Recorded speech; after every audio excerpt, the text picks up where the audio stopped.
Stanovnici Moravske Nove Vesi ne sjećaju se ni da su im njihovi preci pričali o ovakvoj oluji. Njihov život tornado je potpuno ogolio.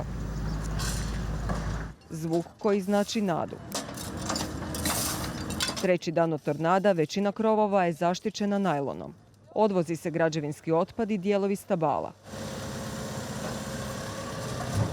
Ceste su raščišćene, zahvaljujući vojsci, vatrogascima, ali i tisućama volontera koji su došli iz ostalih dijelova Češke.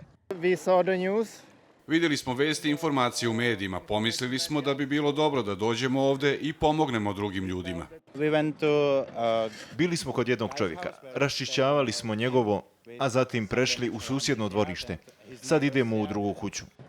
Malo odmora prije toga, ali teško je naći hlad. Iako je lokalna crkva oštećena, pomoćni objekti poslužili su kao skladište u kojem volonteri i stanovnici mogu pronaći ono osnovno što im treba. Jelo, piće, slatkiše za djecu, higijenske potrepštine. Sve to šalju Česi stanovnicima pogođenog područja. Sve se koordinira ovdje. U središtu razrušenog mjesta podignut je logistički centar. Brojevi svih službi vidljivi su svima koji ih trebaju. Lokalno stanovništvo ovdje može dobiti sve informacije i potražiti pomoć.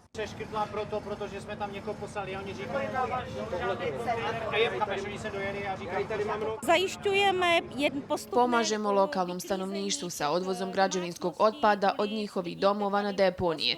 Ovdje mogu doći i prijaviti štetu na objektima. Treći dan od tornada popisane su kuće za rušenje. Za sada ih je 69. David je tu svakog dana. Otac mu je bio vatrogasac i naučio ga kako reagirati u izvanrednim situacijama. Ali kaže, na ovoga ništa nije moglo pripremiti. Dolaze ljudi iz porušenih dijelova sela, traže struju, hranu, vodu, pomoć. Ljude koji im mogu pomoći s radovima na kući i počistiti urušene dijelove.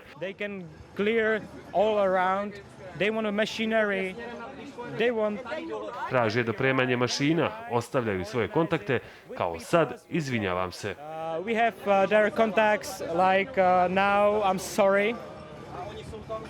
Tijekom dana riješi oko 1000 poziva dnevno. Oko 2500 kućanstava na pogođenom području još nema struju. Češki predsjednik poručuje lokalnom stanovništvu da će se, zahvaljujući solidarnosti cijele zemlje, opet vratiti normalnom životu. Kao što su i stanovnici dijelova Češke koji su 1997. izgubili domove u poplavama. No ove godine u ovom će poznatom vinogradarskom kraju vino biti ipak gorčeg okusa. Nikolina Zavišić, Moravska Nova Ves, Češka.